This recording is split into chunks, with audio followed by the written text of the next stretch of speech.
Hello, fellow writers. I'm Lewis, that over there is Tolkien, and you have found the Scripturient Society. Welcome back, you beautiful, beautiful writers, to your favorite podcast all about writing. That over there is Karissa Harlow, aka Catherine, aka Lewis, and I am Ash O'Rourke, aka Tolkien, and it is hot in here. We finally had a hot day. Well, I mean, not even a hot day. It's like 75 and muggy, which is like honestly wonderful because it's been so cold. We had such a horrible cold snap and we have no heating in the house. Except that I am currently recording in the bathroom. So if it sounds a little echoey, that's why I am back to the bathroom for this recording, which I've been avoiding lately. But it gets kind of humid in here and gross. So if you guys are watching this on YouTube, I apologize if I sweat. It's that glowy sheen is disgustingness, and I apologize. I feel like I'm just gross all the time these days. And also, if I die of asthma in this episode, just know that I love all of you. I actually took the day off work today because I've had this like horrible respiratory bug for like 2 weeks. And I was finally like, hooray, it's better. Because like I lost my voice completely last week because my throat was so sore. And then I woke up today and I was like, I can't breathe. I'm going to die. And so I had to like use my inhaler and I like took a Tylenol for the inflammation. And then I was like, I can't work because I can't breathe. And so I told my boss and he was like, yeah, exactly. He's like, that's fine. Don't worry about it. And I was like, okay. So I spent the rest of the day sleeping and reading for the other pod and then sleeping some more. And my asthma came back just now before recording. So if I die, I'm sorry, and you guys are welcome. Just know that you're that important to me. Yeah, it's good. That sounds terrible. I'm so sorry about the asthma thing. But on the weather thing, in contrast, we got snow today. So what? Yeah, not a lot. I mean, when I say snow, I mean like a dusting, that's like Arizona snow. But it was I slept through it. But it did happen. So that is so funny. We didn't get any snow this year. We usually do get snow. We just got ice. That's what knocked out our power last week or the week before, I forget, because we got so much ice it weighed down the power lines and broke all of them. It was not a good time. Is my hang on 1 second. Okay. My charge cord is plugged into the wall, but apparently the wall is doing this thing where it doesn't think that it can charge it. I have to go like hit the reset button. Okay. I'm so sorry. Good. Of course, it's because I had everything two together. She was almost on time. She almost so ready. Goodness gracious. I'm afraid I'm going to electrocute myself doing this one of these days. Well, don't do that. Did it work? No. Oh, yes, it worked. Yay. I can always hear the snap of the electricity when I hit the reset. I'm so scared I'm going to like shock myself. Whew. All right. Sounds terrible. Yeah. Anyway, back on topic. We tend to get snow if we get snow around Valentine's Day. So that's I remember very specifically when I was in high school. I'm pretty sure I was a junior, and it snowed on Valentine's Day, and that's kind of like my gauge for snow. That is so cute. So, I think we often get it in like December. Maybe once, and then January or February. Although we got at the very end of February 2 years ago was Snowpocalypse, and it was horrible. That was weird. It was so late in the season. I'm just fingers crossed we don't get any more cold snaps, but I'm glad that the cold weather went over to you and you got to enjoy it. Yeah, I'll take it. I mean, I wasn't even that cold last night, so snow is weird. Snow like simultaneously insulates and also makes things cold, so I feel like it kind of evens out. But I've never thought about that, but I think you're right. I do think to a degree it does insulate. Ice doesn't. It just melts and it's cold and horrible. Aside from the weather, how has your week been?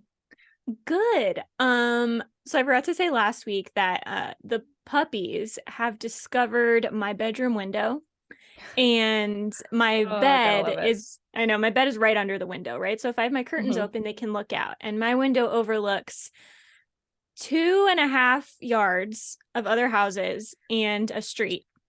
Bless you. Thank you. And so the puppies will sit there and watch and then bark whenever anyone else is outside. But that's like their new favorite thing to do. So they like come in and they go right to the bed, and then if the curtains are closed, they look at me like, open them please. And then they've also figured out how to like nose them open. But yeah, that is it's so pretty cute for right now. I feel like that's gonna get annoying because my cats figured out that they can like paw the curtains over our bed open, and it makes me furious. Because then if you try and like pin it shut, they'll just keep going. They'll just keep scratching at it. And I'm like, that means no, not you're just not doing it hard enough. I'm not trying to make you work hard. I'm trying to get you to stop. Exactly. Yeah, they're like, aha, challenge. Yeah. They mess up my pillows. And I always used to think it was stupid when my mom was like, don't mess up the pillows on my bed. But now I kind of get it because I'm like, I have to keep replacing them and it look bad if I let them just sit there. So that is hysterical. Now I understand that. I do not have enough pillows on the bed to carry yet. Our bed is just gross. I mean, it's going to be because the dog still sleeps up there with us right now. Yeah. The cats have been on it. When we bought the comforter we have and the sheets we have, we got the absolute cheapest we could afford. So it's all gross. So there's no point. Someday. Yeah, most of my people tend to get me bookish pillows for gifts, and I love it, but it means I have a lot of pillows on my bed. So that's understandable. That's funny. I like that. I like that for your dogs. I know. I'm very happy for them. I feel like they have something new to look forward to every day now. I mean, they loved it when it was raining. It also hailed the other day, not the same day it snowed. And it was bouncing off of like my window ledge outside. And so they were watching and they were like, what is happening? It was really cute. Oh, that's so sweet. I guess Ruby still hasn't seen snow because we didn't get any snow. She didn't really care about the ice. I mean, she just eats stuff. Yeah, that too. It was really windy, and Aurora especially likes to chase the leaves that like blow around. So she's pouncing on it. I'm like, you need to go to the bathroom. That's why we're out here. It is so cold. Yes. Please stop. Yes, Ruby too, 100%. Exactly that scenario so many times. I've been so done with Ruby. I'm like, we are not here to play. We have a mission. And she's like, I don't care. I'm going to poop inside anyways. I already have a plan. Don't worry. Yeah, she's like, I came out here for a good time. Yeah. The worst. But anyways, that's been fun. And then also, weird thing for my update. I upgraded my systems operator. I don't know if that's the right term. On my Mac. I am now Mac Ventura, not Mac Big Sur. And I kind of love it. I don't know. I hate doing updates like all the time. It's so frustrating. But the thing I like about this update, if anyone out there is like, I have Big Sur and I'm not sure if I want to update, I think you should, because all of the quote changes are optional. So nice. I really wish technology people would do this more often. There's this new thing called Stage Manager. I don't know if this is a thing other people have, but it's new to me. And you know how when you minimize on a Mac, I think it's the reverse for a PC, but on a Mac, it minimizes to the bottom right corner of your screen. So I think on a PC, it's bottom left. Yeah. Stage Manager pops it over to the left side of your screen, like along the edge, so that you can see everything laid out. And you can't really have more than one thing open on the screen at a time. So like if I have a Word document open and then I click over to one of the other things, it automatically minimizes the Word document and brings it up so I can see everything at once. So it's not like I minimize and then I'm like, oh, there are like 7 documents behind this. Right. So I weirdly like that a lot. And then there's this new app thing called Freeform, which is kind of like a bulletin board, and I can put like little sticky notes on it. And so I've been making notes for my book and like keeping track of like characters and different things that like details about them with it. And that's been really helpful. Nice. So yeah, this is like the only systems update I've ever done where I was happy afterwards and I didn't feel like it ruined my life. And I really think the key is to give me the option. Like, let me opt into stuff. Don't just force me, because then I'm just bitter. I'm not giving it a chance. But if you give me the option, I'll try it. So that is hysterical. It's true. It's the freedom of choice that makes it appealing. That is so funny. Yeah, like right now. I don't have a Mac, so. Oh, well, okay. So like right now I'm watching Ash on Zoom, right? Like Zoom is my thing that's up, but I can see the Audacity recording me in the corner where normally I can't. Nice. It either is covered by Zoom or it's minimized, but I can see it recording me. And it's cool. See it recording. Like you're like, it can't hear me, but I can see it. Right. Exactly. So that's just funny. Really fun for me. But yeah, you don't have a Mac. So do you minimize to the left? Is that what PCs do? I'll be honest, I've never paid attention. I don't know. I don't know. I want to say it minimizes to the right, but I don't. My work computer is a Mac, so I don't know that I would honestly keep different in my mind. Maybe what it is, because I remember this being a thing when I switched. When you hit minimize, is it in the top right or the top left? It's in the top right. Okay, mine's in the top left, so that's probably what I'm thinking. Yeah, that's so what it is. Maybe it all minimizes to the right, but now it's on the left, and weirdly better. For me, I don't know. The thing is, I can switch back at any time if I want to, so I'm really giving it a chance. Yeah. The only problem is that when you open something new, it the window is like, what is it called? Not indented, but it like still shows the left part of your screen where all the stuff is. So I have to expand it out. Yeah. But otherwise I really like it. So weird. Nice. I'm so happy. Do you still have the same Mac that you had in college? No, I got a new one. I don't know. So I think it was right before COVID. Okay, I was just like I'm still just picturing you on the same like Mac from college, and I was like, it looks the same. It basically is the same. You're like, I know what I like. Yeah, I have a similar but different like not a sleeve, but the sticker that you put on the top, right? It's like a library still. But a different library. Oh, nice. That's so funny. Yeah. So, and I have some Alice in Wonderland stickers on the keyboard pad thing. So, oh, I love that. I just got some more stickers I'm like looking for a home for. I totally forgot that I could decorate my computer with them. So maybe that's what I need to do. I love it. Hi, Lily. Yeah. Lily, my very old cat, is sitting on the toilet watching me. Not with like an unhappy look, but not like a happy look either. Like, I just need somewhere to stare. Yeah, pretty much. Yeah. At least in here, none of the other animals can bother her. Yeah. Anyways. Sounds like a decent week. It was good. I've been dying. I mean, truly, I've just been dying. It's been horrible. So the Super Bowl, we had a couple people over, but I was in my room the whole time. Like, and Javi was home too. So it's been a bummer too, because Javi's been home the whole time that I've been sick, and I think the camera doesn't want to focus on me. Hi, camera. If you guys, there we go. I was really blurry there. Javi's been home and I've been sick basically the whole time. It got like the worst day the worst day in regard to pain was the day of the Super Bowl. So I did not watch it at all. And I didn't, Javi made like all this really great food too. And I didn't get to eat any of it. Well, I got to eat some of it, but my throat hurt so bad I couldn't speak. So I also couldn't like swallow or enjoy food. So that was a bummer. And the next day my throat was just really scratchy and it was still really unpleasant to eat, but like I could survive. And then I thought, okay, this will be fine. What day's today? Wednesday? So yesterday was probably the best day, but then I woke up today with asthma.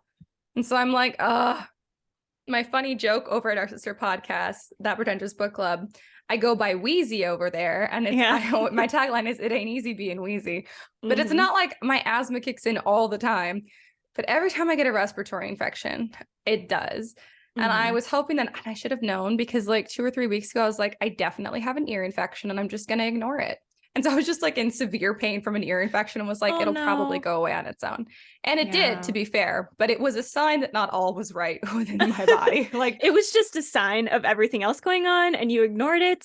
I ignored it. And then it was like, that's fine. Now your sinuses are going to attack your throat. And then we're going to turn it into a respiratory problem. Because that's what happens whenever I get any bug that affects my sinuses. Inevitably, the drainage gets into my lungs and my lungs are weak and sad. And so then they're like, we're going to give you asthma now. So you feel like you're dying and you might die. And I'm like, that's not fair. I just had an ear infection and a sore throat. Like, when do I get a break? Oh my gosh. It's so fresh. So I feel like I've been sick for 3 weeks and I'm over it. The asthma is actually the worst though. Today I was like, I would rather have my throat so sore that I can't speak. I would rather go back to that phase. Yeah. Than this, because this is awful and I can't do anything. You're making me really grateful that I can breathe well. Yeah, everyone take a moment to thank your lucky stars if you guys are able to breathe without great effort and get like a good breath. So, and every time I speak or breathe, I'm just trying not to cough, which is another really fun wheezy asthma thing. So I'm just really graceful. And if you guys are watching this on YouTube, I've made no effort. If you're like, wow, Ash looks rough, it's because she is rough. You should be grateful I showed up today. It happens. I look like garbage. Javi was like, you smell. And I was like, I showered last night. I don't smell. It's not even been 24 hours. And he was like, first of all, Javi's so funny. He showers in the morning and at night. So the fact that I usually just shower at morning or at night, not both, he's like, disgusting. And I'm like, what are you talking about? But also every time I get sick, he thinks that he can smell that I'm sick. And I'm like, how? I don't think you can. Maybe So he like has a super nose. Like he can smell maybe things I think that other he's people just can't. delusional. I That's don't think he possible does. too. Because I did he know like I knew a guy in high school that showered 2 to 3 times a day. And he was like baffled that the rest of us only did it once a day. He was like, what do you yeah. mean? I'm like, James, what's wrong with you? Yeah, What's what's wrong going with on? you? Do you just smell worse than everyone else? Yeah. Like, He what's was the so deal? like, I don't even think he was a germaphobe or anything Yeah. like that. He That's the thing. just, Javi's not either. And Javi's yeah, not like self-conscious or worried that he smells bad. He's just like, for him, it's completely normal to take 2 yeah, showers a day. The only hates time that. of year when I take 2 showers a day is like in the height of summer here, where for like a month or two, it just is so hot every time you step outside, you sweat again. So you have to go inside and like rinse off. And it's not like a full-on shower. I like rinse off a couple times a day. I Right. like do like a shower a day and then like 1 or 2 rinse offs to get like the disgusting humidity off. But other than that, that's not really my thing. But yeah, I rolled over because he came to take a nap on the bed when I'd already been napping. I rolled over and he was like, ew, you smell. And I was like, that's so mean. I don't. And he's like, I'm you smell already like really sick. low hobby. Thanks. Exactly. And like on the Super Bowl, he was like, your hair smells like sick. And I was like, what are you I just washed it. And he's like, no, your hair smells like you've been in bed all day. And I'm like, because I'm sick. And he's like, yeah, Right. that's what I'm saying. It smells like you're sick. And I'm like, I don't understand. Oh my gosh. So weird. Ugh. Such a strange man. But this weekend, I'm excited because we're finally going to till the garden. It is going to be hefty work. And I conned my brother-in-law to do it because I was not going to be here and Caleb has work. And the tiller is like, picture like a push lawnmower and then make it 10 times heavier. And then instead of like the chopping blade that goes like horizontal, think of 4 really long blades that go vertical up and down. And that's the tiller. And so it has to like dig. Sorry, guys. I genuinely am dying. And so anyways, it has to till like 11 inches down, which is crazy, to break up the soil so that we can plant. And then we're going to like raise the height of the tines. Those long blades are called tines. And then we're going to cultivate it, which is different than tilling, this is all new to me because I've always just done this by hand. But we have like what probably equivalent to an entire acre that I need to till. So I'm not doing it by hand. That's crazy. Yeah. And I'm also like definitely playing the woman card, which I never do, but I'm like, hey, Dom, as a man who likes to do yard work and stuff, I'm just a feeble strong woman. Man. Yeah. Can you just like help a feeble, weak woman out? Could you? Because the men who were supposed to do it for me, one of them's not here and one of them's going to be working. So I certainly, actually, my mom was also, she was like, didn't want me to be doing it by myself. So there's plenty to do though. So apparently he actually likes doing like yard work and like manual labor. So I'm like, all right, I also like it. But following this week of sickness and asthma, it probably is not a good idea for me to try and do that because it is a lot of work. It's very heavy. But so instead, I'm gonna Maddie and Dom and Grayson are all gonna come over. So my sister, brother-in-law, and her little almost 2-year-old. And I've got a bunch of this coco coir, which is like this. Have you seen the soil that you pour water on and it expands? It's that type of soil. So I have a bunch of bricks of it that we need to like put water on and break up into chunks. And so I'm like, that is one thing that Maddie and Grayson can do because Grayson will think it's the most fun thing in the whole world. Yeah. So they can do that. And then I'll probably use a hand cultivator, to be honest. So after Dom goes through with the tiller, I will go through with the cultivator and cultivate in the coco coir that Maddie and Grayson are breaking up with the fertilizer and this other soil supplement I've got. And then it will be ready to plant. And I'm hoping if I put all this effort into just preparing the soil this year, I will have much better yields than last year, which was garbage. I'm also getting everything in the ground on time because we didn't actually have this property in time to plant on time last year. So I'm very excited. I just wish that I haven't been dying for 3 weeks. Like I just have been like since like dying the most severely this week. My mom was like, just put it off for a week. And I was like, I already have for several weeks. This is the last chance. Freeze. Exactly. Yeah. It does feel like the last chance. So they were like, well, can we push it back 1 more week? And I said, literally only 1 more week. We could do the first weekend of March. And then everyone was like, we're not available to help the first weekend of March. And I was like, I'm doing it this weekend. You can help or not. I'm getting it done this weekend. Oh my gosh. Oh God. Yeah. But anyways, that's been pretty much my life. Wow. That and the cozy mysteries that I'm writing. Oh, yes. Yes. Which complained about Upwork. Upwork, if you're listening, y'all's new service fees suck. Their service fees have always been high, but it's worth it for the protection, or I felt that it was worth it for the protection. For like, if your client tries not to pay you, Upwork makes them pay you, which is nice. However, they increase. So I have always kept that service fee in mind when I set my rate. So I set it a little bit higher than I would have without the service fee so that I can still get paid a decent rate. I took this job already at a huge pay cut, and they changed the service fee. So I am now, so basically, guys, I don't think that this is like a non-disclosure agreement problem at all. So for a 50,000 word cozy mystery that I'm ghostwriting, I'm, after the service fee, getting paid $650, which is garbage. It breaks down to somewhere about like a penny a word, which is insane. And it takes so much time. And that's just, and that doesn't include like the time for writing doesn't include, I also have to like write like a back jacket description and like a blurb, and I have to like do an entire synopsis and outline and stuff. So, and then I have to like spend hours like spell checking everything. But anyways, so I've been very unhappy with Upwork on that, because they're making this job that I'd already taken at a huge pay cut. I wouldn't have taken it for this much money. I took it at the money that I bid at with the with the service fee that I expected. So I'm mad, Upwork. I'm going to stay mad, and I'm not going to use you anymore, Upwork, if you keep doing this. Or I'm honestly, what's going to happen is it is a good way to find clients. I'm going to have to set my rates higher to accommodate for their service fee, and people aren't going to want to pay it. I'm going to be like, take it up with Upwork. Yeah. Yeah. Gosh, that's annoying. They should have grandfathered you in if you already had a deal. Yeah. After, like, before they changed it. That's what I'm saying. It's so dumb. I was so mad when the payment finally went through. I was like, what is this? Unbelievable. Yeah. It's like it was $100 less than I should have gotten. That's a lot of money. Yeah, that's annoying. It makes a big freaking difference. Anyways, those are my complaints. I guess it's just been a complaining week. I've actually been trying to have a good attitude. I just feel awful physically. So, and I'm annoyed with Upwork. So, yeah. But I guess we get into book recs. Do you have any book recs? I do not. Still. What a shock. I finally do. Yay. King of Scars by Leigh Bardugo. Is what we are covering over at That Pretentious Book Club this week. We actually delayed a week because I wasn't ready to record for it.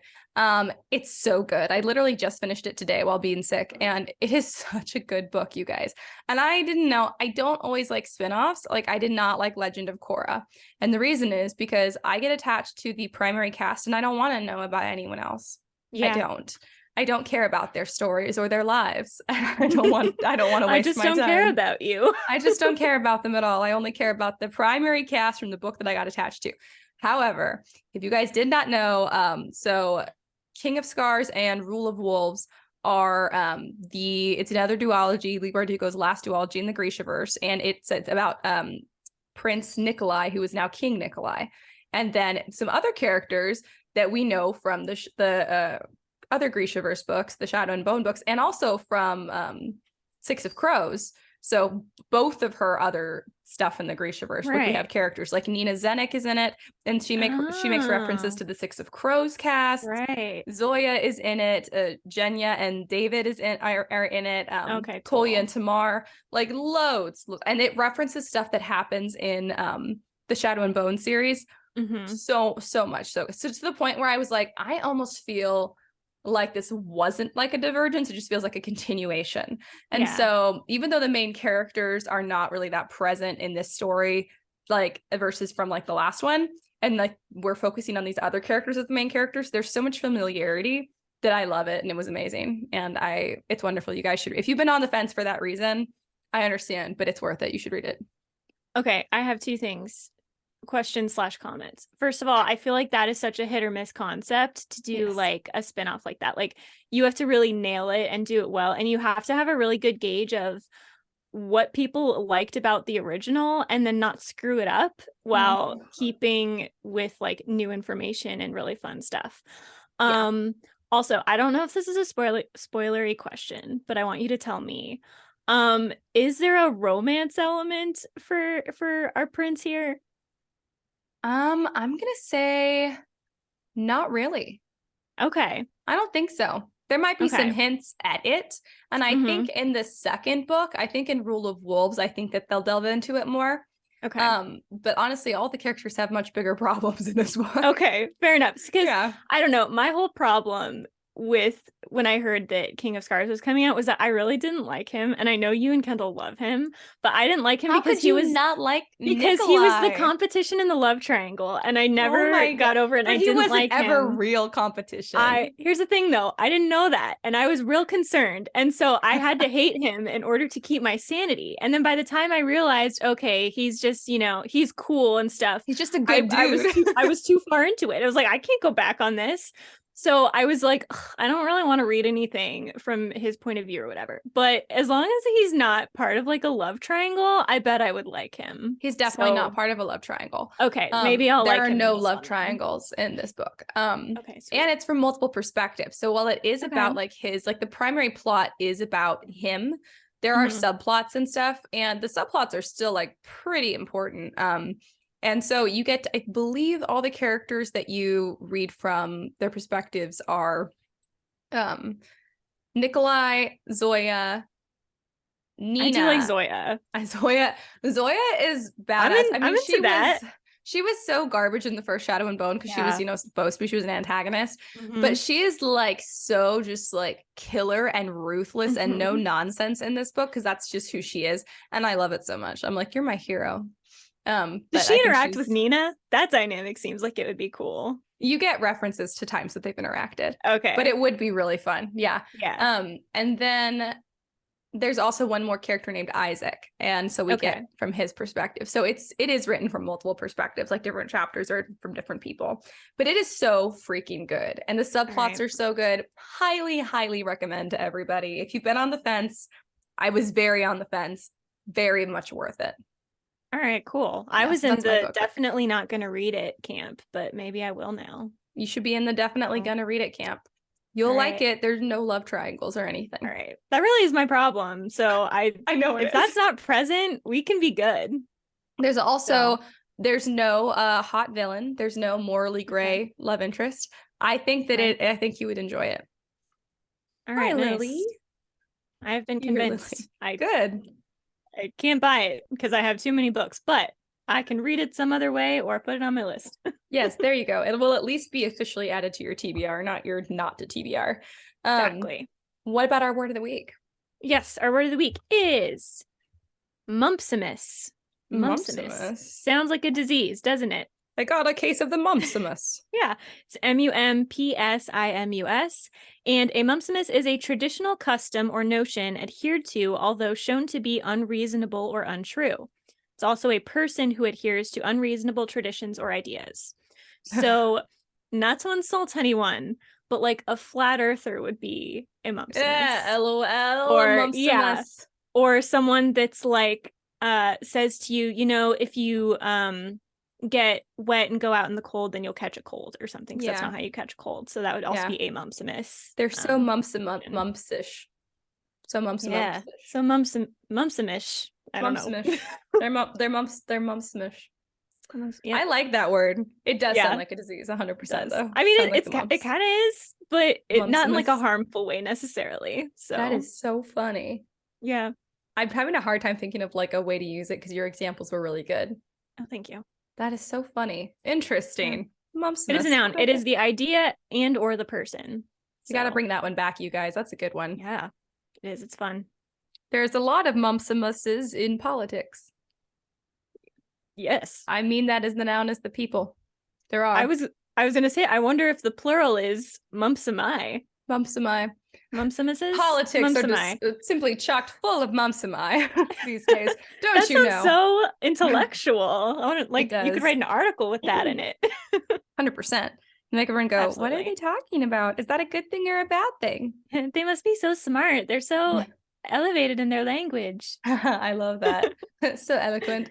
I was explaining to Javi and his friends what elocution was, and they said something stupid, and I was like, you guys need to go to elocution school, and they were like, electrocution school. I was like, not even. They're like, I'd be so powerful, man.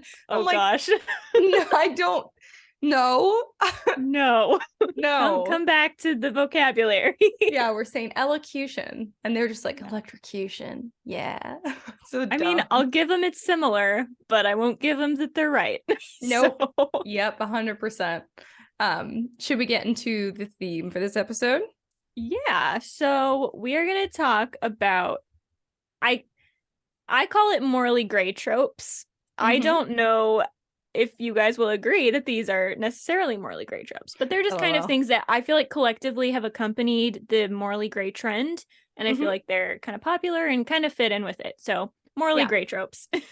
I agree. Morally gray tropes and or things that fit into the morally gray archetype if you're writing a character like that. And I'm a big fan of the morally gray. You guys are new here.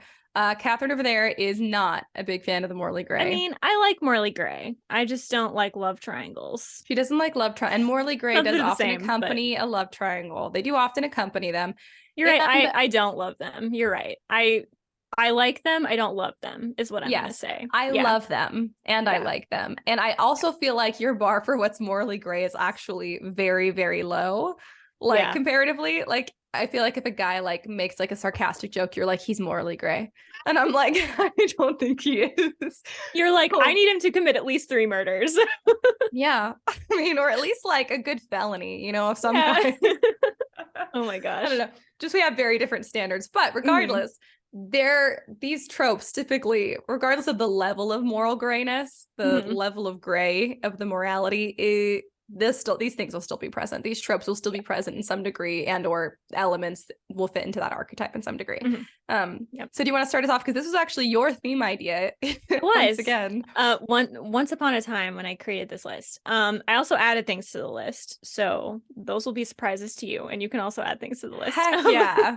I love seeing the surprises. Yeah. The first one I feel we can all agree is the dark-haired love interest trope. This is just so common. It's actually common in not morally gray stories now, to the point where I'm like, these poor blonde men. I think they're attractive, but okay. I think it's just that there aren't as many blonde adults in general, to be fair. And redheads. There's just not as many of them in adults or teenagers, you know, because even if you had blonde hair as a kid, it usually darkens. I think part of it's that.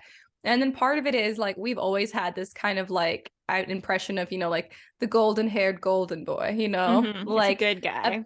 The good guy, the prince, the hero with the blonde hair, you know, which is, it's funny because that's not even true of like Superman, dark hair, Batman, also dark hair, I think. Like, it's not even true, but at some point in the past, we associate it used to be. Yeah, it used to be. Like, Draco Malfoy blonde.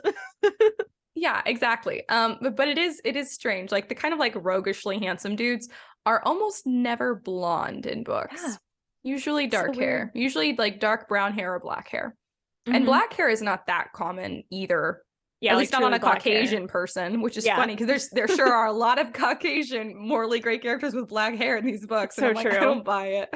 Did you dye your hair? You feel like real emo. Yeah. You're like, this is a dye job, but don't tell anyone. But don't tell, it's a secret. Shh. I remember when I was studying, I think that this actually could go back like way farther than our culture and our society currently, because like in ancient Ireland, they believe, because I was looking at, I forget why, I was looking into like, what kind of like cosmetics did the people of ancient Ireland use? And they would they would like dye their nails red, the women, which I thought was kind of fun. They would use berry powder on their lips and on their cheeks, and golden hair. Blonde hair was thought to be like the most beautiful on men and women. So like long, beautiful blonde hair on a man was considered like super attractive, and same for women. Anyways, I thought that was interesting. So that's been around for a long time, obviously in, you know, Western European cultures where there's a bunch of blonde people. Don't know why. Always been considered so like perfect. I have a small theory about this, and it goes back to the Vikings. So I don't actually know if this is a rumor. I've always assumed it was true, but that the Vikings were all blonde because way back in the day, they thought they like would see blonde women and like kidnap them and like force them to become part of their society until blonde hair became dominant. What? That's bananas. That's such a villain thing to do. It is. That's what I heard. I don't know how true it is. Don't quote me on that, but that's always kind of where my perception has been. And when I think about like biological realities, I think recessive genes and rare genes tend to be more attractive because they are diversity and they have to be like upheld diversity wise, like dark hair, dark skin, brown eyes, like those are basically always going to continue because they're dominant. So, you know, whoever you pair with, that's going to stay. But if you have blonde hair or blue eyes or these kind of lighter features that are recessive, they're like endangered every generation, depending on who you mate with. Maybe that's also why the girls think that it's attractive to have like a really pale dude with black hair. Yeah. Like I don't. It's the recessive stuff. Maybe it's we're like combinations. Ooh, it's rare, pretty, which is apparently also why we like sparkly things. Like, interesting. I do think rarity is a factor there, but then that's interesting that the dark-haired love interest is so big, and I think part of this is because dark hair is just so much more likely a reality to stumble upon, and I do think there is a certain like, not necessarily that. Not that it's only girls, and not that girls want morally gray love interests in real life. But there is kind of that realism element of this could happen. Someone could like love me this way, or, you know, treat me this way or whatever. And so like that realism factor might be part of it. It's also just like the broodiness. It's easier to brood when you've got dark hair. I've tried, it doesn't work. And I don't even have like super light hair. So it is aesthetic largely. And this is true. This is very true of morally gray characters. Largely it is aesthetic. If you take the same character, you give them dark hair and you put a leather jacket on them and you ask them to brood in the corner, that's going to have a very different vibe, a very different aesthetic than a blonde boy wearing a polo shirt brooding in a corner. Now both are possible, but that just sounds like a crybaby. I know it does. The energy that you get is just very different from those scenarios, and you can definitely usurp those for sure. But you have to spend time specifically usurping them if that's your goal. Otherwise, like your characters will automatically kind of know what you're going for, which, I mean, it's helpful. So dark hair is not a necessity by any means, but it is a trope. So don't know why. Also, now that you mention it, leather jackets, those are always, I think it's like the biker idea. It's like the renegade rebel kind of guy. Because in The Darkest Minds by Alexandra Bracken, my favorite book, Liam Stewart is blonde, but he also wears a leather jacket. And that combo is like my favorite thing. So there's your other thing. If you want a morally great character and he doesn't have dark hair, just throw a leather jacket on him. Like a lot of it is aesthetic. That's why it does sound shallow for us to be talking like hair color, leather jackets. But the way that your morally great character presents themselves to the world says a lot about how they want to be viewed. And typically a morally great character is kind of proud that they're morally gray. Like I think it'd be rare to find a morally gray character that's like, oh, I'm not morally gray. I'm like I'm a good guy. I'm lawful good, you know, like I'm a law-abiding citizen. No, and then morally gray, but they also, their conscience is important to them, and having a moral compass is important to them. So they're also not going to be like, yeah, I'm a total bad boy, because that's a bad boy. That's not a morally gray character. That's a different trope completely. So I think a morally gray character intentionally presents themselves to the world in a certain way. And that would be in ways that are going to come up first, which is visual. And then also in the way that they speak and stuff, in the way that they interact with people. Maybe they do dye their hair. Maybe they do. Maybe they do, because it's part of their identity. That way. They have an earring because it's part of their identity, you know? So, and that could be different too. It could be one of the ones that we talked about. It could be what you saw at a Hot Topic the other day. It could be, it could be something that is specific to your character that makes that your character like they feel is a good representation of their identity, like a certain necklace they wear, or like a leather cuff or something. So I went back to leather because that is for most, you know, that's what we come back to for a lot of morally great characters. But it could be something else. It could be like a t-shirt he wears. Like it could be a jacket that's not a leather jacket. It's more about the attitude and the presentation of the attitude than anything else. Yeah, for sure. Dark hair just contributes to that. So it does. Yeah. But yeah. All right. I guess we can come back to that one if we want. But the next one that I have is Touch Her and You Die. And that's such a good one. That's a bad boy one on TikTok a lot. It is. A lot of these are also going to cross over into bad boy. Yeah, some of them cross over. I think this is also more gray. I agree. But keep in mind, so I think the main difference, like that I accidentally just kind of stumbled upon, the one that some of these do cross over and they apply to bad boys and they apply to morally gray characters. But your morally gray character, it is important for them typically to have some kind of moral compass that they follow, and they don't want people to think that they're law abiding, but they also don't want people to think that they're just a bad boy. So typically there'll be some effort to not come across as that. Bad boys, I think, are often one or the other, weirdly. They want to be seen as a bad boy, or they want to be seen as a good guy. And weirdly, they're more, they want to present as more of one of the extremes. So just keep that in mind as we cover these parts of these tropes and elements that do kind of cross those borders. Right. They still they still present very differently. The morally gray wants to be gray. They they're cool. They're proud that they're gray. Yeah, exactly. So yeah, Touch Her and You Die is obviously like an excellent one. This like typical scene where, you know, someone is threatening the girl or the main character or whatever, and then the morally gray guy kind of comes in and is like, if you keep doing that, I'm gonna kill you. Like, this is not okay. Yeah, 100%. Like, you touch her and you're dead. And I think people really like that one because it's they do. And it comes from a really different place than from a bad boy. If a bad boy says Touch Her and You Die, it's usually because he's like, she's mine. It's like a possessive thing. And I think that's where sometimes people, when they're writing morally gray characters, I feel like, and they put those moments in, I feel like if they're not careful, they can kind of skew the morally gray character into a bad boy, which feels out of character. Because Touch Her or You Die, from a true morally gray character, should come from a place of they love this person so much or care about this person. It's like true protection because that person's important to them, not possession and possessiveness because they think that they're owed that person. So there is a significant difference there. And depending on how you've written that character's interaction up to that point will probably affect how it comes across. But if you write a Touch Her and You Die scene and it's coming across too bad boy, maybe go back a little bit and see how you've written him thus far. Because when a morally great character does that, there's like no question that he's a good dude, that he's doing it for the right reasons. Yeah, it's kind of like it slips, right? With a morally gray person, it's like, I've been trying to like not care about them, or I don't want them to know that I can care about them. But now like, whoops, they're in danger and now I have to protect them. I agree. I do. I think it's like a slip up when a morally gray character does it. And when a bad boy does it, it's like out of entitlement. He's making a statement. He feels entitled to her or whatever. And he feels entitled to be able to make threats and to be heard and for people to listen to him and do what he says. You're right. It is always a slip with morally gray. Also, any kind of like confessions of love or sentimental moments tend to be slip ups from morally gray characters. They say it in the heat of the moment and then they're like, okay, we're going to forget this ever happened, right? Yeah. Walk away. And then she's like, excuse me, no. Wonderful. He'll be like, yeah. And then all of my siblings died in a house fire. And she's like, oh my God, is that why you are the way? And he's like, no, I didn't say any. I'm moving on right now. We got to go over here. Like, we're on a mission. And then it's always a slip up. That's what I like about the morally gray. Yeah.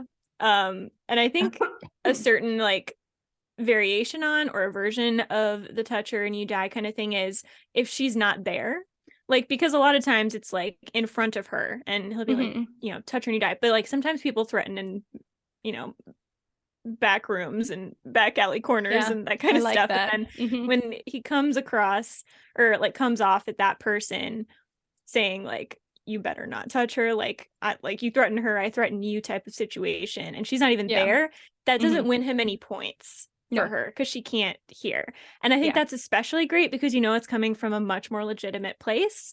So also if you're struggling with it, maybe her being out of earshot or him not thinking she can hear him is a good place to kind of go, because then he's not doing it because he thinks he's earning any credibility, but he is. So it's more legitimate sometimes. I completely agree. I think that that's a great way to like really clarify the whole situation if you need to. And also touch her and you die doesn't have to be specifically word for word touch her and you die, although I am a fan of that. It doesn't have to always do with her physical safety, although that is one of my favorites. It could even be because a character is talking bad about her, or maybe she's like a royal and they're questioning her ability to lead, or you know, anything derogatory that's said or done about her. Or like, you know, if they're talking like, oh yeah, do you see her butt? Wow, she's so hot, I totally smash, you know, that kind of thing. A morally great character who cares about that person might have a slip up in that moment and say something hot-headed. Like, be like, don't talk about her like that, or shut up, you don't know what you're talking about. Pin him to the wall and say, shut up, or something. Yeah, like that. Exactly. So it doesn't have to be specifically like a physical threat. It can be, and I love it, but you can go beyond just that also. Yeah. I also think a good variation, I haven't seen this one a lot, but I kind of use it in my book, is like anything tangential to the girl. So like my main character has a sister, and if someone threatens that sister, sometimes the love interest kind of goes off on them too, because like he knows how important she is to her. So that is also a variation. Stuff that's important to her. Yeah. So if it's like it could even be like, you know, this is a little sister, but it could be like a brother or a friend that's like on equal, or another sister that's older, like on her equal status, that like you wouldn't think needs protection. But like that person, that morally gray guy is still like, nah, you're not messing with anyone in this circle. And I just think that's a cool variation that I would like to see more. So feel free to run with that. Because I just like that idea, and it kind of adds some variation on the touch her and you die, so it's not the same thing over and over. Yeah, that's the thing too. The touch her and you die, especially when you do it word for word. The fact that there are so many videos on TikTok, I feel like should be a really good warning sign that it is a bit overdone. Touch her and you die, when you word for word use that. Not that I don't love it, but it is feeling unoriginal these days. Finding a different way to say touch her and you die, or doing, you know, a tangential threat, or like it's because someone's talking bad about her type threat. Those are great ways to mix it up. Yeah. Did you have anything else to say about that one? No, I don't think so. I love that one. I know, it's so good. I can't even think of any specific examples. It's just really fun. So I know. Anyway, it's such a good one. Yes. All right, checking that one off. So next one is the one bed trope, which is also big on It does TikTok. coincide with a lot of morally gray. It doesn't have to, but it's a good one. Yeah. So weirdly, I don't actually know if this is weird. I think that I'm way more unique than I am, because sometimes people will say like, don't you love this trope? And I'm like, ew, no, it's so basic. No, I don't like that. And then they go into more detail about it, and I'm like, oh yeah, that I actually love that. It's a forced proximity. That was the one for me. Yeah, it is the forced proximity. And I realize not only do I tend to like, not like exactly, but I tend to write similar to that, but also a lot of TV shows do this with like couples that are about to get together, or that you didn't see together, like you didn't really see them together beforehand. The specific example that I think of is Roswell, the one from like the early 2000s. I think. Yes. And Michael and what's her name, gosh, I'm gonna forget the friend's name, but they have to do a one bed moment, and I was like, I literally did not see them together at all before this, and I was like, oh my gosh, this is my favorite couple of all time. That is so cute. It really changes things. So it does force you to see them in a different light, and it forces them to see each other in a different light. And like the other tropes, it's the way that your character reacts to the trope that makes them a morally gray character. Because like you could do forced proximity with a bad boy, and they do it, like hot villains do that a lot. You could do forced proximity with like a good guy character. Serpent and Dove does that with the forced proximity. But forced proximity with a morally gray character, they're going to react differently. A bad boy is going to be like pushy up in the girl's face, you know, trying to get as close as possible. Like teasing her and being like, oh, you can't resist me, and that kind of stuff. Yeah, although some of that's a little morally gray too. But pushing it past what she's comfortable with, that's a bad boy thing.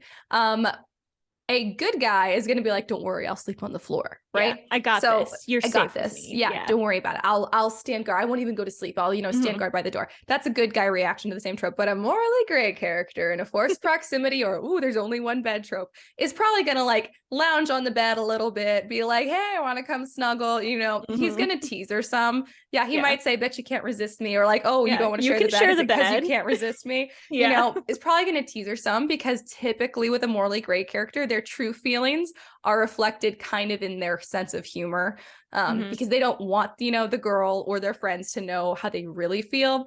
But of course, they can't keep it all on the inside, because they're like actually a decent person. So it kind of like I still would really love for you to come over here. So if you're willing. But instead of saying, hey, you'd be totally safe in bed with me if you wanted to share the bed with me, like I'll stay, instead of like, being out and out like a good guy would be, they just tease the girl and try to make her laugh or make her feel comfortable or whatever. And I love that. That's my favorite reaction to a forced proximity trope.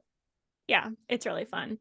I do feel like too, because the one bed trope is like, it's forced proximity, but it's not a premise. Like you can't base an entire story on it unless it's like a short story. So it's an element among a bunch of other elements kind of going on. And so I feel like there are so many dynamics that you can put into that kind of a trope. So if you like the one bed trope, you're going to be drawn to that type of a scene, but you can do it in so many different ways. And like you said, reveal a lot about the morally gray character. Like how morally gray are they? Are they maybe good gooder?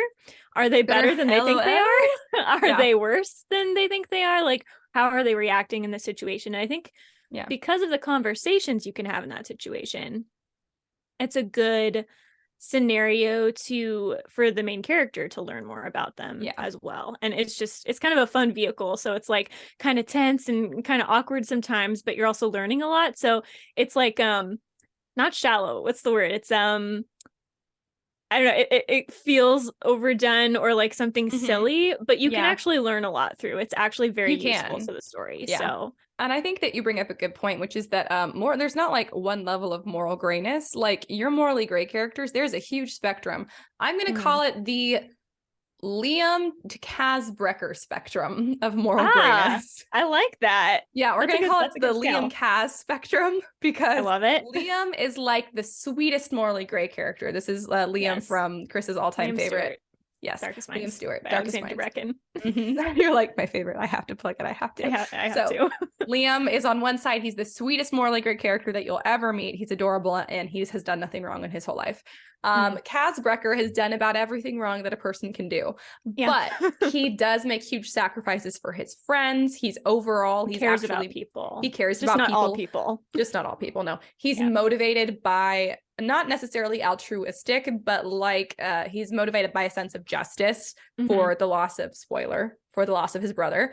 And then also because when his friends are at risk, he's motivated by that as well. So, however, he's also extremely corrupt. Like, he's as close to a bad boy as a morally great character can get. When people are in danger, Liam is motivated by like doing the right thing by them. And when people are in danger, Kaz is motivated by like protecting only the people he cares about. Like Liam wants to do the right thing and Kaz wants to protect the people that he cares about. And they're both good. I mean, they're both good goals. However, that said, I mean, a lot of villains can also have like good ideas, and then there's horrible executions that don't justify. I mean, both of those can be warped. You can think you care about all people, and you're like, this is what's best for everyone, but then you're totally wrong. Or I love these people, I'm trying to protect them, and then you do terrible things to other people in the name of that. So it's true. I think it's when you stop caring about the people that you hurt in the process. Kaz Brekker, if there's ever casualties like from people who are not involved in his group, he definitely does feel bad about it. So that's why I would say he doesn't really cross the line into like a bad boy. You know, he might be an antagonist for himself, but he definitely does not. He's not a villain. He's not a bad boy because he doesn't enjoy the suffering of the people around him who weren't involved, and he also doesn't. He's not unaffected by it either. So, however, on the spectrum, of the Liam Kaz spectrum, Liam would probably be crushed into little pieces by there being casualties of people that weren't involved in the situation. Kaz is going to be deeply upset by it because he's a very deep feeling person, but you're not going to see hardly any of that. His face is going to be like, this is fine. He's going to be like, it happens, moving on. And that'll be like the last that you ever know about what he felt about that. So except for when he's, of course, like with Inej or someone, when he's, with a person that he trusts. So that's a thing to think about, too, is typically a morally great character has someone who softens them, who brings out their good side as opposed to their morally gray side. And that can be the main character. It can also be a side character. It can be like a relative or a close friend that they've had for a long time. Like an aunt, an uncle, a cousin.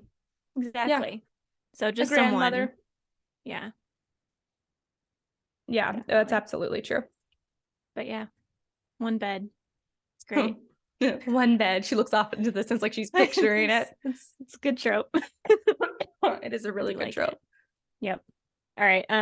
Next we have, I didn't know what to call this. I feel like there's a name for it, but like the treating your wounds kind of scene, like someone gets injured and then they're like, oh, I know how to treat a wound, let me like tie it up, and then they're like, I don't know, this is me dabbing with alcohol. I thought it was you stitching up a wound. Dabbing with alcohol. That also like cleaning it and then like stitching it up or like wrapping it up or whatever. And that kind of a close kind of So are moment. you saying that the injured person is the morally gray person, or that the person doing the doctoring is? That's true. It could be either one. I think either one. I think Very if much morally either gray one. is the injured one, they're going to be kind of resistant. Like, I don't necessarily want your help, or I like, I don't want you to just like, it's fine. Go help other people. I'm good. 100%. They're always resistant. Then, if the morally gray person's the injured one, they should be resistant to the help to some degree.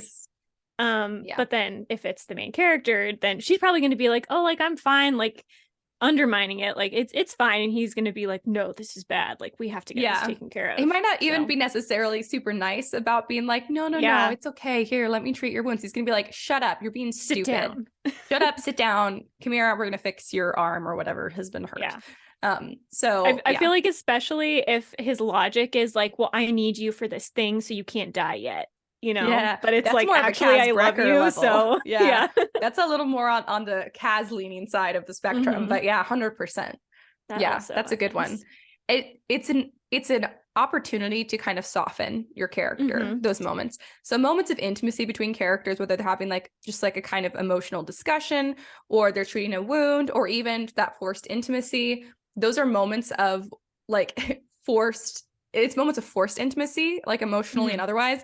And so those are the moments where you can like show the true feelings of your morally gray character, you know, or you can learn something new about them and other characters can. So that's, I think, those are the reason people love these tropes is because those are the moments when your readers and your character is falling in love with the morally gray character. Those were the moments that it happens.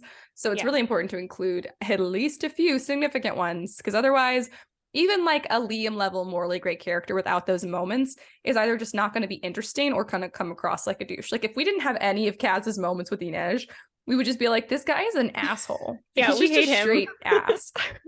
Exactly. Stop you it. have to include these tropes or tropes that serve these purposes for this exact reason. Yeah. Some kind of scene that achieves what's happening here, if not the trope itself. I think too, a factor is like, because morally gray, I don't know, certain types of morally gray characters can be kind of reckless, and like people get injured in like as a consequence of something they've done. So I think especially if the main character gets injured because of something he did, there's going to be like that responsibility weighing on him, and like, what did I do? The guilt I need to would be immense.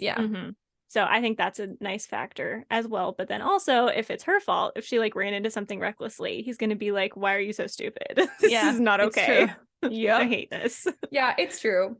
Yeah, because there's a level of like, whereas a good guy cares about being well-spoken and speaking well to people as much as possible, a morally great character is probably, for the most part of his identity, his self-identity is going to be that he thinks that he speaks his mind, at least, you know, even though that's not necessarily true. Like, he's not going to talk about his feelings as readily, but he thinks that he's willing to speak his mind about anything. Right. It's not actually true, but it does mean that in moments of like high tension, he might be more abrupt or direct, or say, you're so stupid, why would you go do that without me, or whatever. Which I think is kind of funny. But there are definitely a lot of, as long as there's some kind of stress or tension in the acquiring of the wound, I think it can really reveal kind of like what's going on in the relationship and also who they were before that.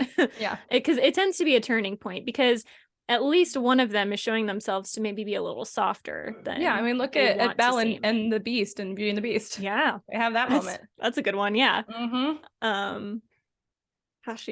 does fix his wounds, huh? I forget about that. And it's a big turning point for them, and he's definitely morally gray. He's I mean, he's not, I guess he's a little bit more on the Kaz leaning side. He's very much in the middle. The Beast is a morally gray character. Because he did like a bad thing when he was young, but then he got like punished for it for all of like his life. For all of eternity. And he's like, I am bitter about this. And everyone's like, I get it, but also, can you try to fall in love a little bit so that we don't have to be lamps anymore? And he's like, he never enjoys or doesn't care that like they're lamps and stuff. He definitely feels guilty about it. But he's kind of like, what can I do about it? It's done. So that's also a thing with morally gray characters. A lot of times they feel like they can't change anymore, so they continue in bad behaviors because they're like, that's who I am now. And so like a healing wounds kind of scene can be like, you know, you can change, or like, I can fix this, like maybe I can fix myself or fix you or whatever is going on. So, and I think metaphors. I think good guy characters tend to really reflect a lot on their past, like on whatever like their tragic origin story was, whatever's already happened to them. I think that they reflect on it a lot. I think morally gray characters, I think they typically try to pretend it didn't happen, or they just try to actively not think about it and not talk about it as much as possible, which is why like, if they do matter. it's always a slip up. Yeah, they try to act like I'm stronger than what happened to me, you know, it doesn't matter, I am who I am, and you know, I'm gonna just take care of things. And so usually the main character, if that's the scenario, usually has to kind of like pry information out of him about his past little by little, whereas bad boys, I think, are more focused on the future and what's gonna go good for them and what they want.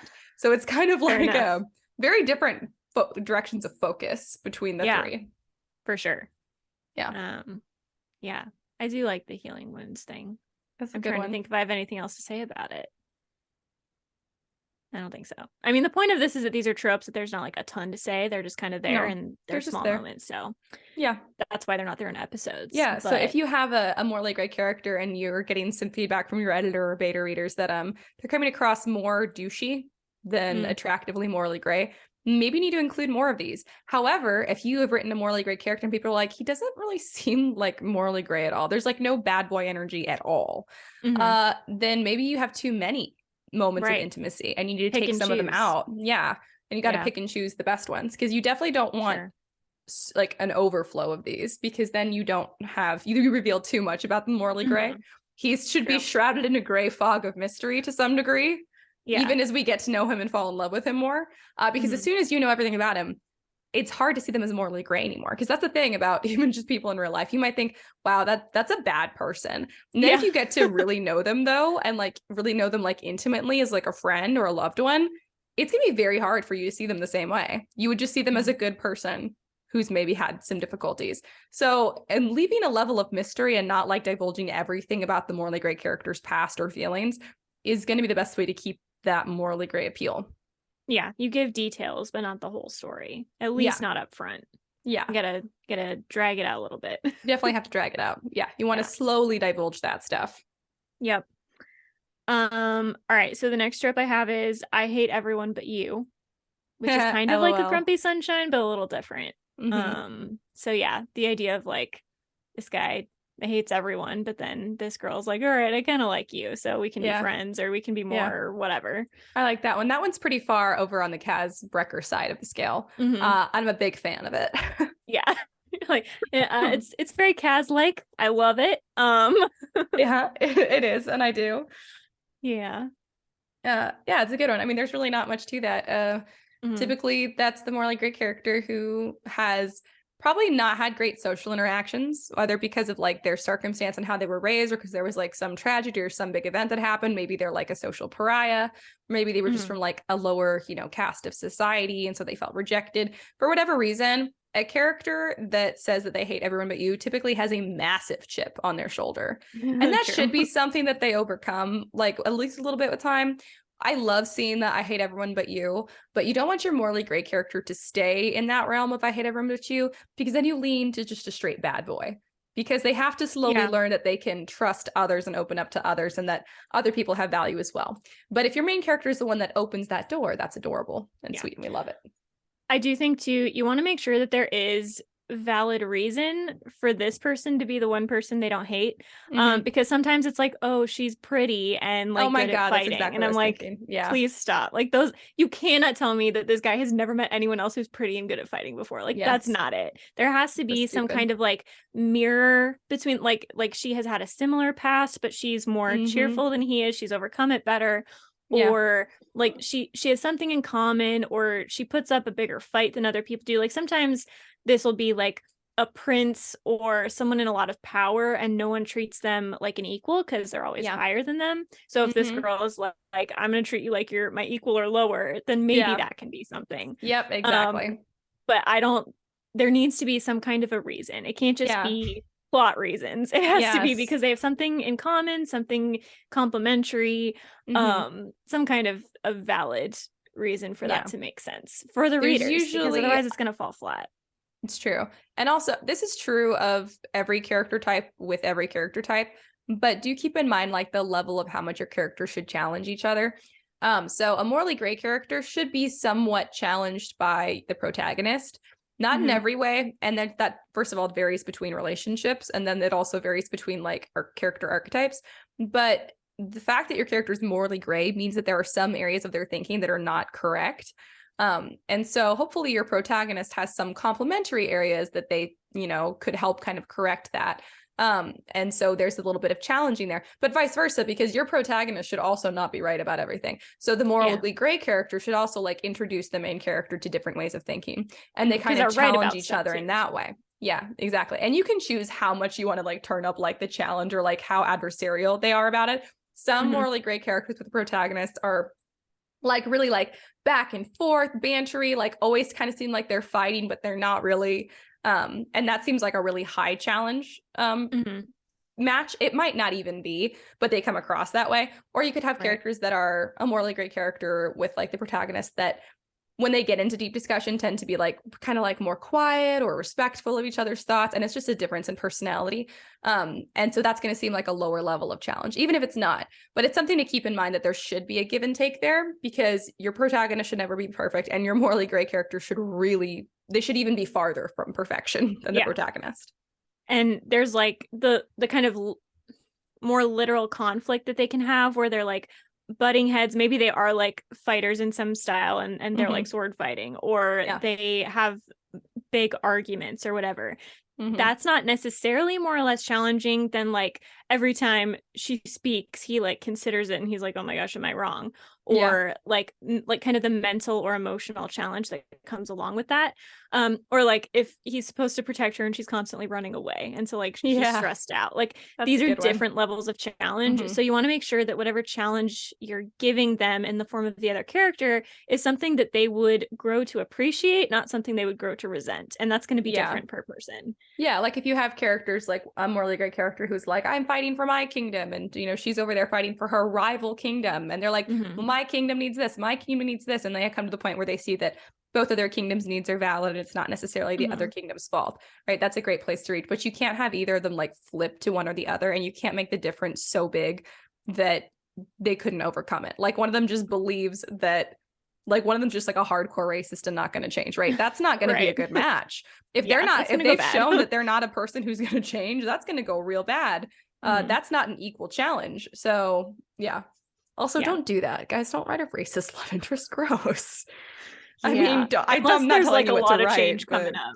Yeah, if you are prepared to write like a whole lot of change, then okay. Yeah. But wow, that'd be hard. It'd be hard to fall for. I'll say that. You would have a lot of obstacles to overcome. Yeah, for sure. I think too with like I hate everyone but you / everyone but her. I don't know what it's called. The time that they've known each other should also come into play. If this is a person that has a chip on their shoulder, they're not just going to within a week be like, all right, I like this person. There's probably going to be a very like resistant, gradual time period between meeting them and actually growing to like them. Maybe it is because this is a person that has been external to the conflict for a while, and so it's like, okay, she's not my enemy, so maybe we can be friends. Or maybe she is an enemy, but then it's going to take more time to get there. So I think this is why maybe like with this trope in particular, that first meeting is really important. You want to lay the ground for why this person would continue to seek her out or be friendly enough to her to like have a conversation, even if it's contentious. He has to do something that he would find admirable or maybe irritating, so he would pick on her later or something. But it can't be, again, it would have to go in line with all the other stuff we've said so far, that like they have to challenge each other in reasonable ways. But you want to make sure that first meeting is the kind of thing that readers and the characters would be able to get behind and say, okay, I'm a little curious for some more here. Instead of it being kind of bland and still lead to her being the only person he can stand. I agree. And kind of jumping off your comment about pacing, typically with a morally great character or a bad boy character, you have to take a lot more time to get the characters to fall in love because you have a lot more ground you have to cover. But your main character could also be morally gray. If you have a main character and their starting point is you know, very much on like the lawful good side, and then they're going to have a morally gray love interest, they're going to have a lot more ground to cover to basically realize that they're in love with each other, right? So it's going to take longer. You're going to have to pace out the story longer. You're going to have to give them more room. If your main character is already kind of morally gray themselves, and then you have another morally gray love interest, they don't have to have as much ground to cover. They'll probably already relate some. So you don't necessarily, you won't need as much pacing necessarily in that. You'll still need some, because your morally gray love interest should still be more morally gray than your main character in that scenario, or else there's no point. You nullify it. So you still need to be more morally gray. Yeah, they cancel out completely. So if you're morally gray, if your main character is morally gray, remember your morally gray love interest has to be more so than that. But you might not have the problem of, oh, I have to take a really long time for them to get to know each other. That might happen a little bit faster or more naturally. So it kind of depends on your main character's starting point, but definitely don't rush it, especially with a morally gray character or a bad boy character. Do not rush the falling in love, because these are people who have not learned how to love or trust, and so it's going to take longer. It makes no sense for them to fall in love right away. That would go completely against their archetype. Yeah. And it's so much better payoff when you've had the build up done right. A slow burn. I love a slow burn with a morally gray character. Good. And even if you think about like good guy characters, the slow burn isn't as necessary, but that's because you still have the build up just in different ways.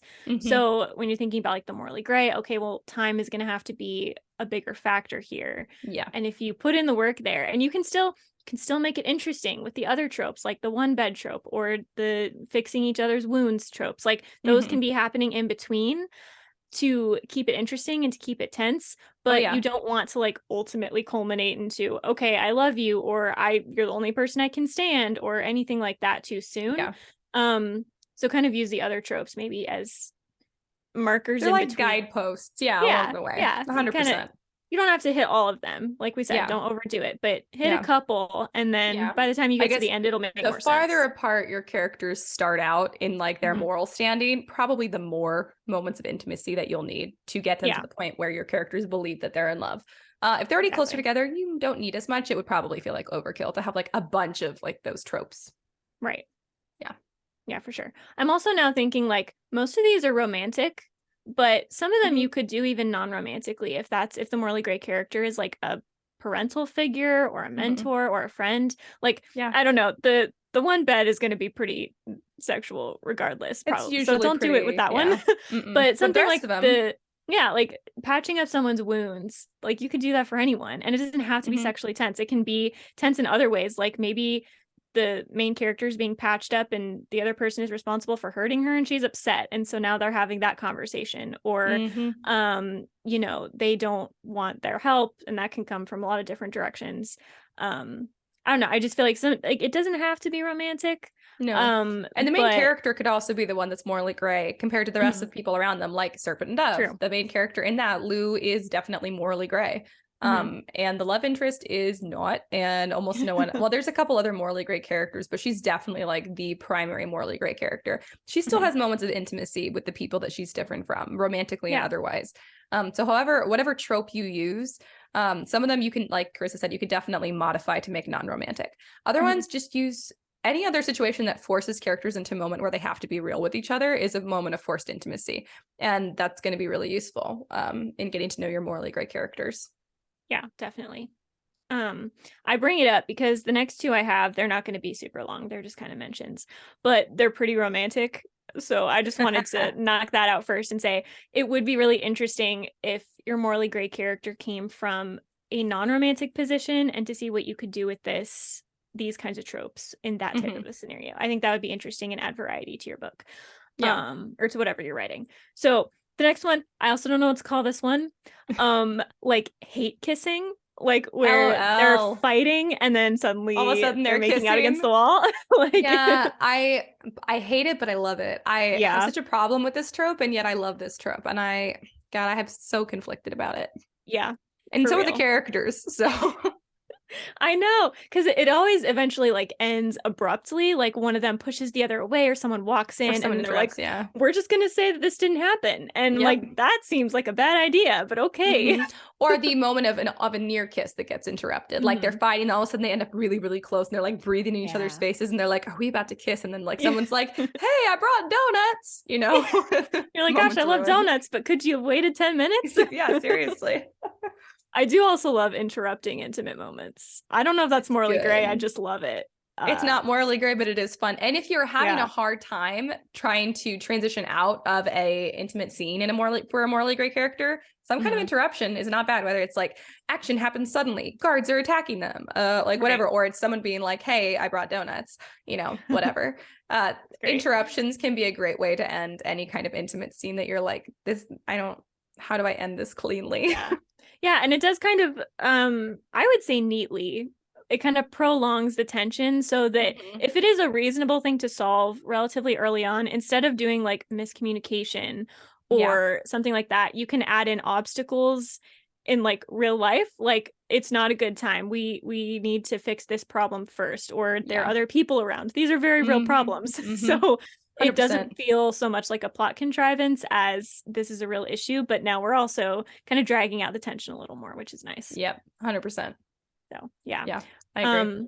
So yeah, hate kissing is a fun one. I hate it, but I love it.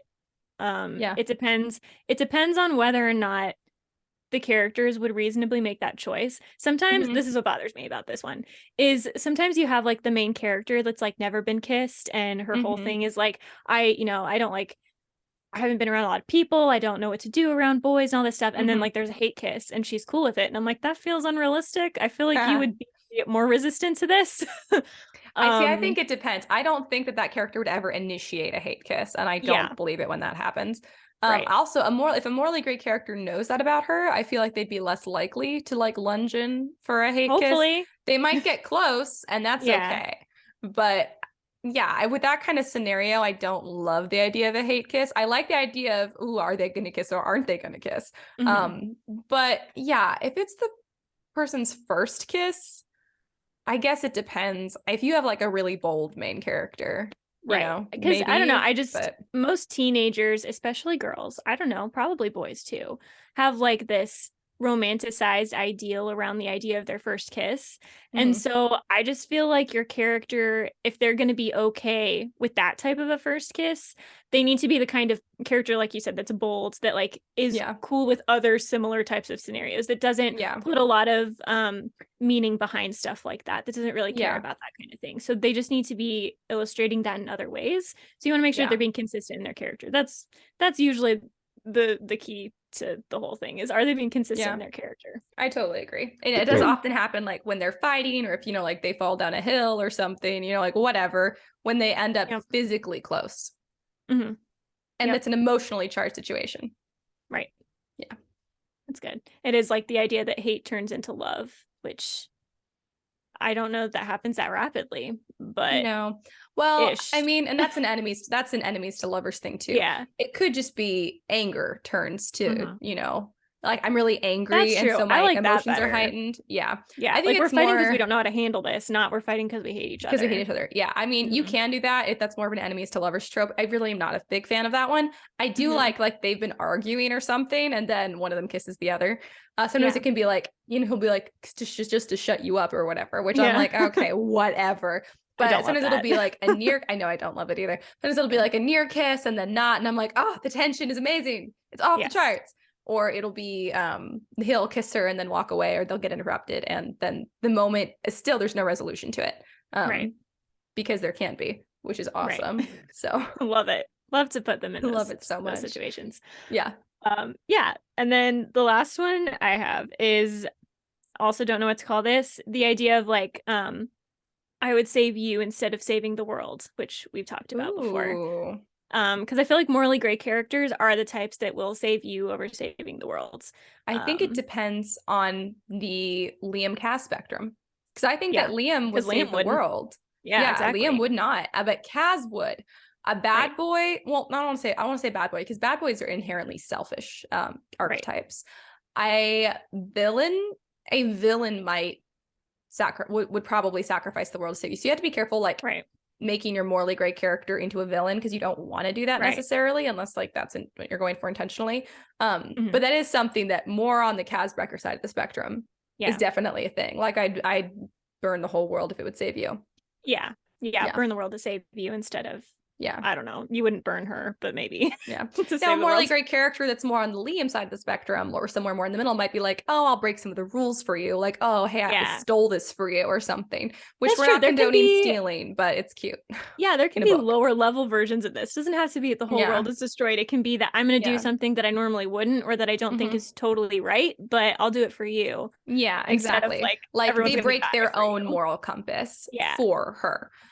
So that you can still do that and toy with that. It's really more like whatever part of the moral compass you choose to break kind of signifies what level they're at on the Liam Kaz spectrum. If they're like, I'm willing to kill hundreds for you, they're definitely on the Kaz. Yeah. They are on the very end of the Kaz spectrum. This is more serious than I thought it was. Can we back up? Now, if they're willing to kill the whole world for you, that's a villain. I don't even think Kaz would do that. So that's a villain thing. It's also crazy. But there are definitely things you could do that are all over the spectrum. There's some kind of sacrifice, and not like a physical sacrifice, like it could be, but like a sacrifice of their values. Something that sacrifices their values it's going to have the same effect. It's adorable. Yeah. And because they're morally gray, they are still going to have a line.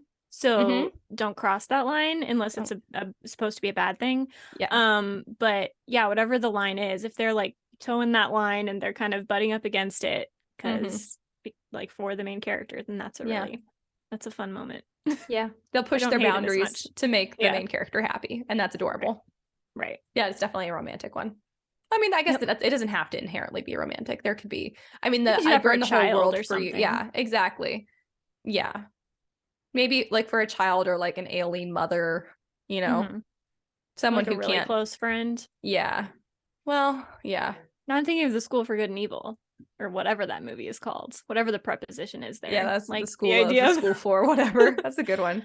Because they're friends, and that's kind of the main conflict. Whole world for each other, but there's a lot they would sacrifice for each other. Yeah, just that. So you can definitely apply there. You can definitely apply the concept of I would sacrifice X for you that I wouldn't usually. You can apply that to pretty much any relationship, but a more like a great character will, be willing to sacrifice even beyond what they're comfortable with.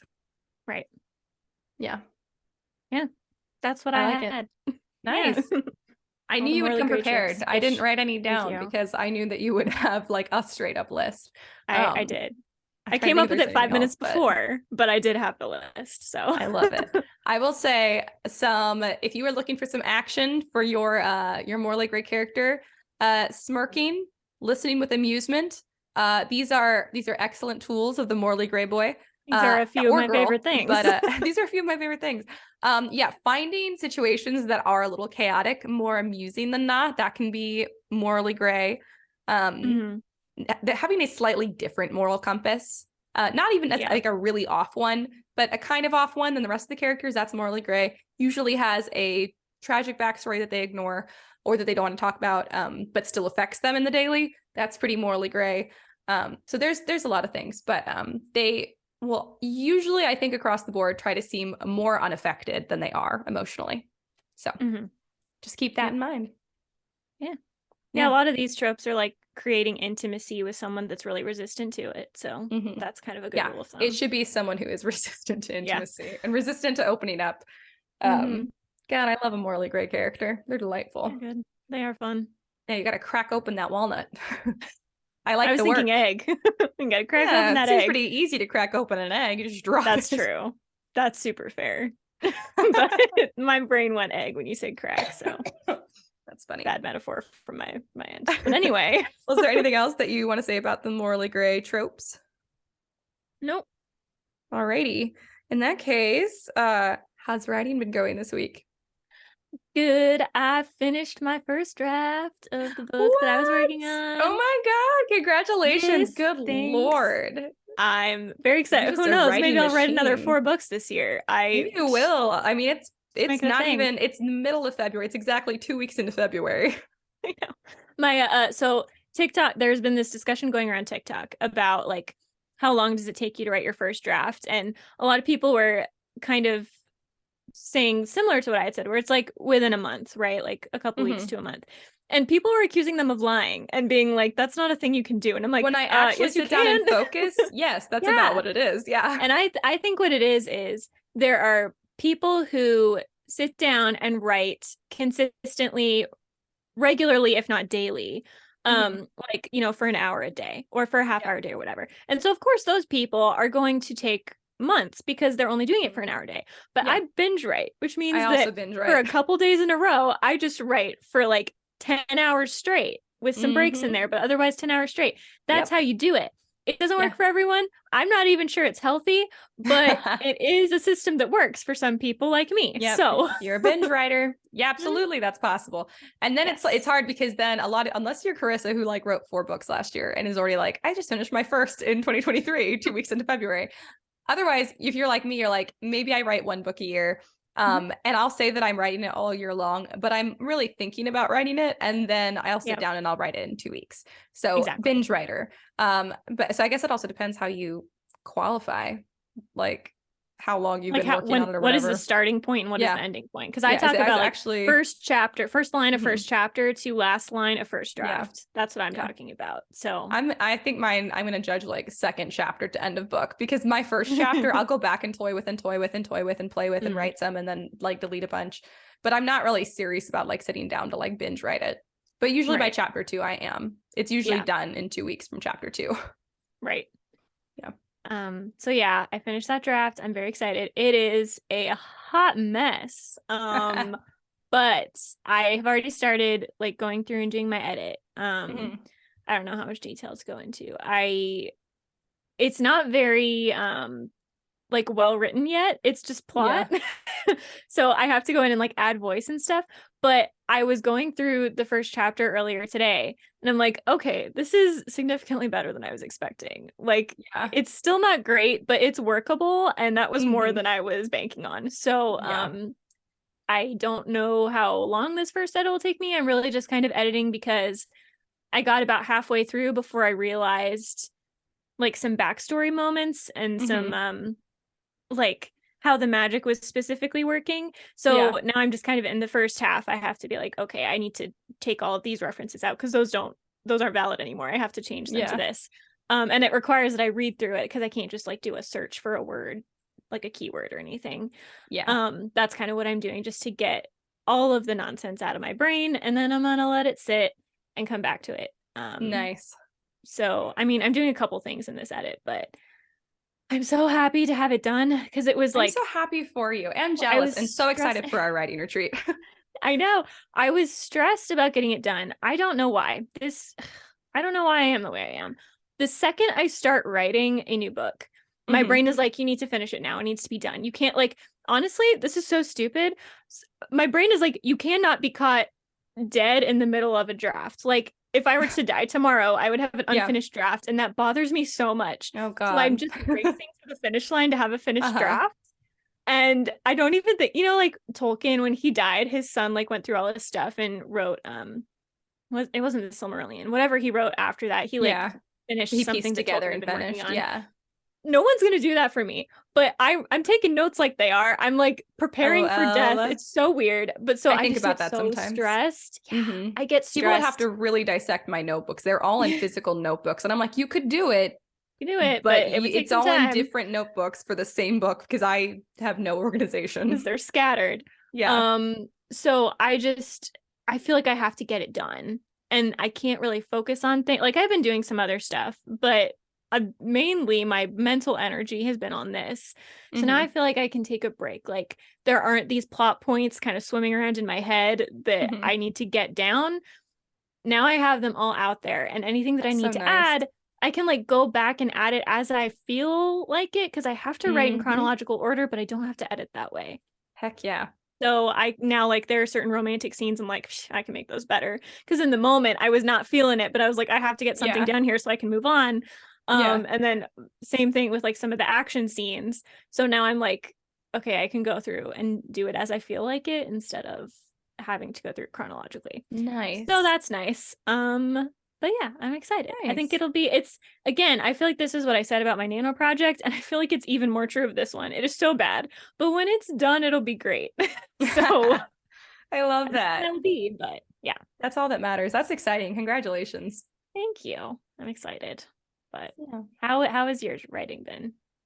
Writing What's cozy exciting? mysteries. Did you I already finish gave you another guys book too? I am 10,000 words away from finishing half of this one. I finished the first one, turned it in, finally got paid for it. That's such a weird way to edit to like describe it. I'm 10,000 words away from being halfway done. Because I have to turn in every 25,000 words. I have to turn them in. So I have like a deadline, which is kind of, I also don't like that. I'm like, just let me like, give me like until this end date. Right. Yeah. And then I'll write all of it by then. Cause I don't always like want to write like, cause he said like 10,000 words a week or something. And I was like, I don't want to write 10,000 words a week. I want to say I will deliver the 50,000 word manuscript to you by X date. And I can choose to, you know, divide up how many words I write when then that whenever. How I do that. Yeah, exactly. So I'm almost halfway done with the second one, and I hate to do this, but I think I'm only going to write 3 of the 6 books and say, hey, sorry, I'm calling it quits because I'm not getting paid enough to do this. It is taking up so much of my time, and it's not worth what I'm getting paid for it. And that's not his fault. And so I'm going to have to say, it's not your fault. Upwork has changed their fees. So unless you want to pay me more, I can't afford to keep doing this. So I'll give him the option. But I mean, if I were just doing what I wanted, I wouldn't write anymore. But I feel bad because I signed on for a series. So he needs a series to publish. So I will write 3 because that is a series.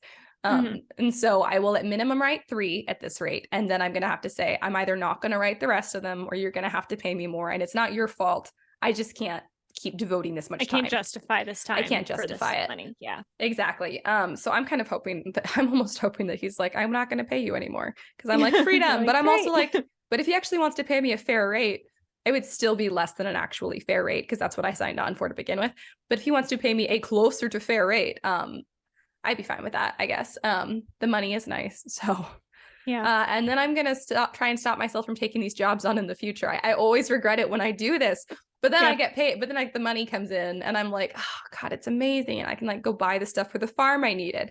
So God, it's just such inside of me are 2 wolves. That's what Kendall would say. Yeah. Oh God. And the one wolf is so freaking exhausted and has way more things to do in the average day than there are hours to get it done. The other side really likes having money. Like that's it. Thus the war began. The war. Yeah, exactly. So anyway, so that's basically it. I have been thinking a lot about my books, and like I realized I have like this new kind of outlining method, and I didn't ever mean to start it, and it's not even necessarily a good method, but it's what I started doing for the cozy mysteries because they're so formulaic that if I just write out like a full synopsis, even if it's like really long and takes up pages, if I write out like a full synopsis first, then I can just like, you know, follow that when I'm writing because I also write chronologically, and I have a lot less writer's block because I don't have time to have writer's block when I'm on these deadline with the cozy mysteries.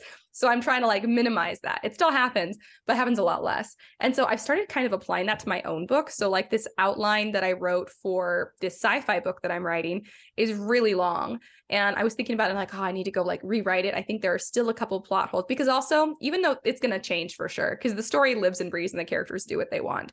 But writing out like a basic kind of plot structure into the synopsis, like I can see where there are potentially plot holes or lack of conflict.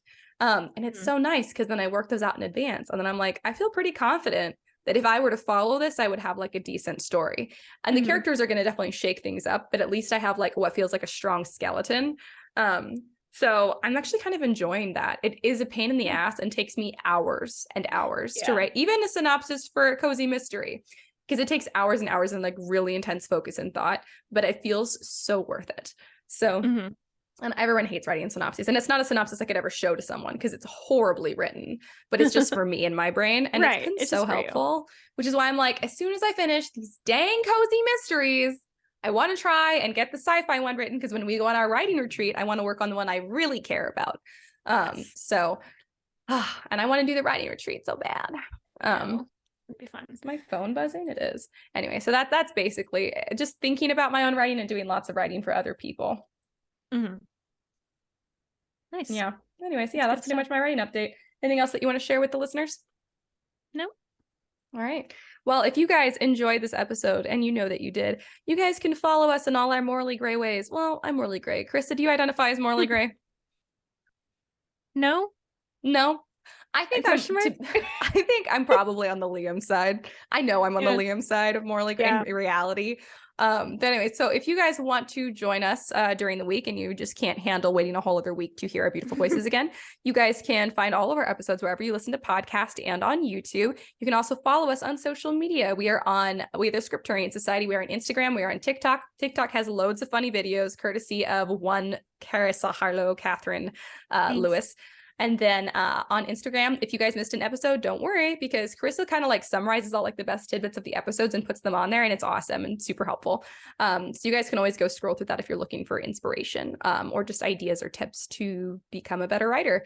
And if you guys want to talk about what you guys are working on, or you guys want to talk about what you're reading, or you guys want to talk about what your cat did today, you guys can do that if you want to go to our writing group on Discord. The link is down below in the episode description. So just follow that link, join us, chat, we will see it. And if you guys want us to talk about something particular, that's what I was going to say. If you want to talk about something particular on the pod that has to do with writing, you guys can message us on social media, or you can email us at contact@storysirenstudio.com. Whether you guys message us or you join the writing group at Discord or you email us, we definitely want to hear from you. We love hearing what you guys are working on and hearing what you guys are going through, because that's how we become better writers, is also when we're like talking to each other about, what we're struggling with. Because where I am weak, Karissa is strong. And I'd like to think vice versa occasionally. I think so, for sure. So it's probably true with y'all as well. So if you guys are looking for some writing buds, please reach out. Don't hesitate. And if you guys want to support the pod, you guys can do that at storysirenstudio.com. There's loads of merch you can check out. That was a huge download. I will just in finality say, please give us 5 stars. We love you. And if you guys have showed up here twice, I am requesting at least 4 stars, because it meant that you came back. Enjoy it. You enjoyed it enough to come back. I feel like that's 4 stars worthy. I mean, maybe that's just me. On you. But I don't know. Yeah, you know what? You let your conscience be your guide. They're like, it's morally gray, yo. Anyways, that's all we've got for you guys. So until next week, keep writing. And we'll see you on the next page.